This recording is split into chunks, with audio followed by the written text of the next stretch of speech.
Car पछ seat यात्री लगी भी बाध्यतामूलक सीट बेल्ट पिंधि नथिले गणिबे 1000 टंकार दंड। नियम कड़ाकड़ी लागू करने को परिवहन विभाग निर्देश। पूर्वर गाड़ी चालक और आग सीट यात्री लगी बाध्यतामूलक थिला सीट बेल्ट, मात्र एबे पछ सीट यात्री को भी बांधिबाकू पड़िबो सीट बेल्ट। नियम कड़ाकड़ी लागू पाई परिवहन कमिशनर को चिठी लिखिछि राज्य वाणिज्य और परिवहन विभाग। केंद्रीय मोटरयान नियम 1998 अनुसार मोटरसाइकेल और 3 चकिया को छाड़देले अन्य सबु गाड़ीर चालक और आग सीट्रे बसिथिबा यात्री सीट बेल्ट बांधिबा बाध्यतामूलक। एमितिक 8 जन जाए यात्री जाइपारुथिबा और आग को मुह करी बसिथिबा अन्य सबु यात्री भी सीट बेल्ट बाध्यतामूलक थिला, मात्र एहाकू कड़ाकड़ी पालन करा जाउ नथिला।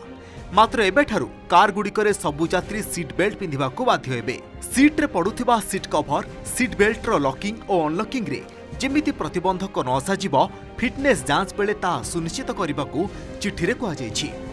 पछ सीट्रे बसिथिले मध्य सीट बेल्ट न पिंधिथिबारु किछि दिन तले टाटा सन्सर पूर्वतन अध्यक्ष साइरस मिस्त्री मृत्यु होइतिला। एही घटना परे पछ सीट बेल्ट नियम कड़ाकड़ी करने को सबु राज्य को निर्देश देछि केंद्र सड़क परिवहन और राजपथ मंत्रालय। सबु पछा सीट रे भी बेल्ट लगेबा पई गोटे वर्तमान बाध्यतामूलक होबो। जेतेबेले पूरा देश सारा होबो हमरो भी एठी होबो। आमे तो या कहि परिबा नै कि नहीं बाकी लोक लगांतु ओडिसा लोक लगेबे नै। गवर्नमेंट ऑफ इंडिया पूरा देश पई गोटे निष्पत्ति नेबे, से निष्पत्ति को आमे भी इंप्लीमेंट करिवो। आमे निहायती ताकू आमे भलो भाव इंप्लीमेंट करिवो। आमे चाहूनु कि हमर लोक सुरक्षित रहंतु। पछ सीट बेल्ट बाध्यतामूलक निष्पत्ति को स्वागत करिछि society of Indian automobile manufacturers SIAM. यात्री सीट बेल्ट पिंधिथिले मृत्यु मुखरु बर्तिबार अनेक संभावना रहिछि बोली सियाम कहिछि।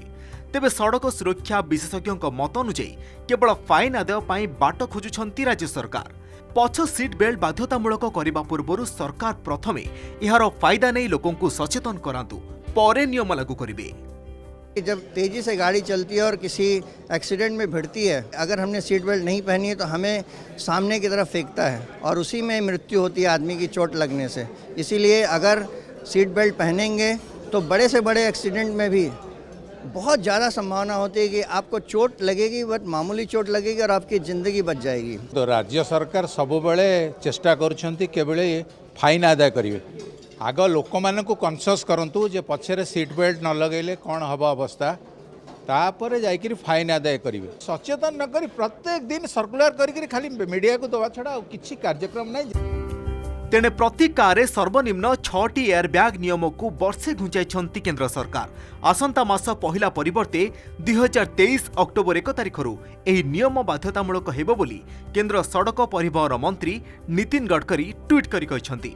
भुवनेश्वर कैमरा पर्सन विभू प्रशांत सह कपिलेन्द्र प्रधान रिपोर्ट, ओटीवी।